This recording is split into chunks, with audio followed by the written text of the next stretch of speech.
जय भोलेनाथ, जय जगन्नाथ।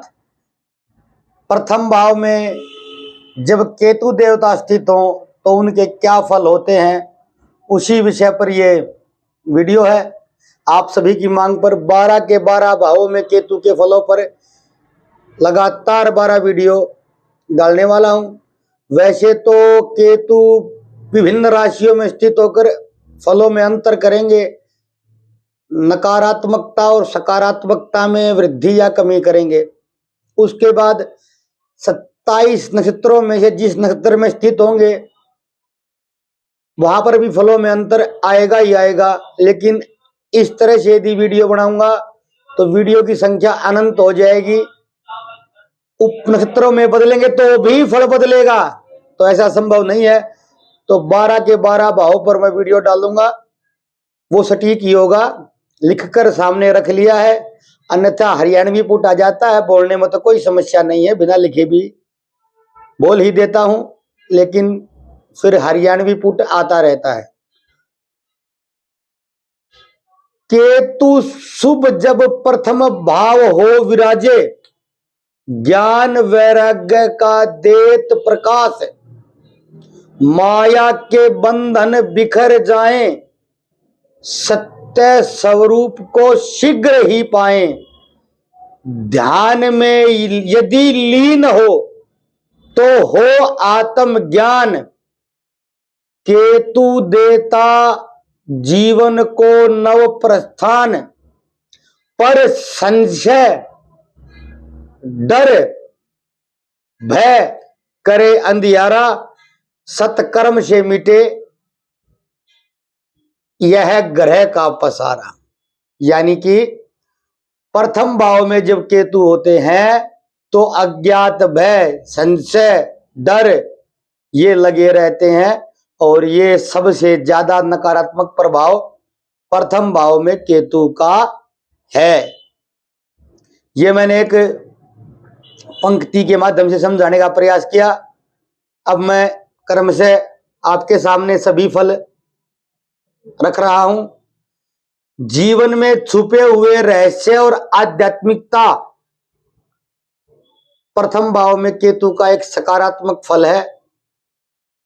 यह केतु एक छाया ग्रह है जिसे अधिदेवता और मुक्ति का कारक माना गया है।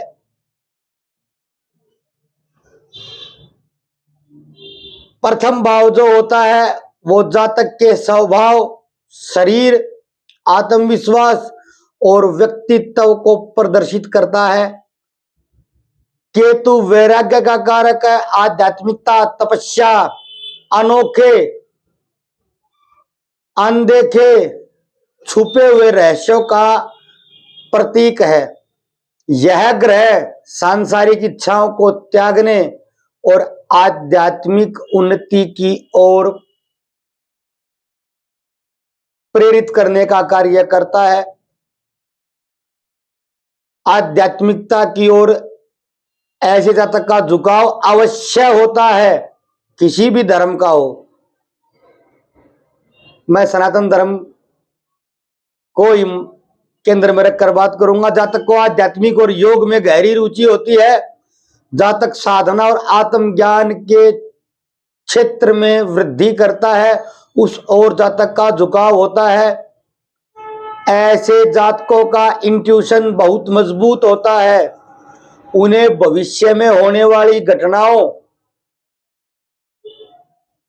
को संकेतों के माध्यम से समझने का वरदान प्राप्त होता है। संकेत बाह्य भी हो सकते हैं और स्वप्न के द्वारा भी हो सकते हैं।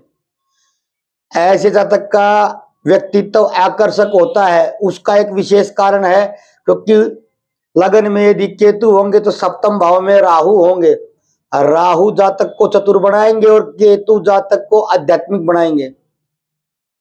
ये लोग अपनी मौलिकता और विशिष्ट सोच के कारण पहचाने जाते हैं। जो भी कार्य करते हैं उसमें एक गहराई लिए हुए होते हैं। रिसर्च, ध्यान और गंभीर विषयों के क्षेत्र में सफल होते हैं। सप्तम भाव में राहु जातक को आध्यात्मिक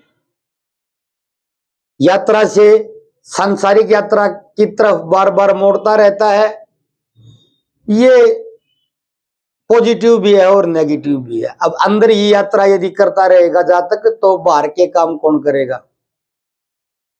सकारात्मक फलों का वर्णन मैंने आपके सामने किया। नकारात्मक नेगेटिव फल, ऐसा जातक बार बार असुरक्षा की भावना से पीड़ित होता है, आत्मविश्वास की कमी होती है, खुद के अस्तित्व तक पर भी बार बार सवाल उठाता रहता है, सिर दर्द, नेत्र विकार, मानसिक तनाव की समस्याएं जातक को बार बार पीड़ित करती है।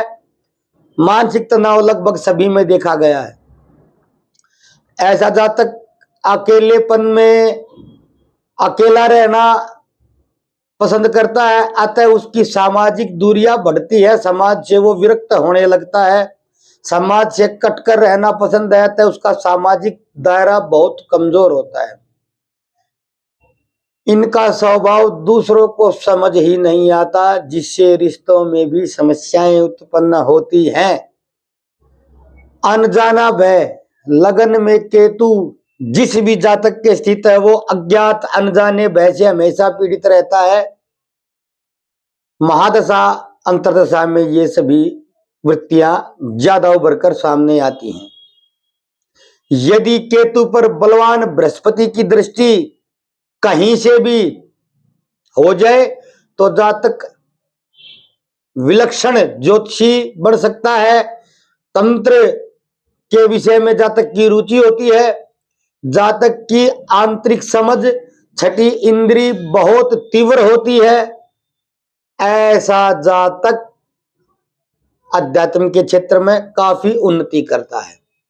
यदि मंगल की दृष्टि हो जाए तो जातक पराक्रमी भी होता है, शारीरिक व्यायाम उसका हिस्सा होता है।